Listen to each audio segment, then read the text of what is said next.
timing, it's just starting to rain. But it's covered pretty good.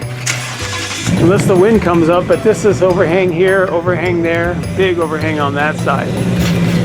So hopefully it'll be okay. And plus when it's dry, it's pretty water resistant, rain resistant. I don't need to put a clear over it or anything.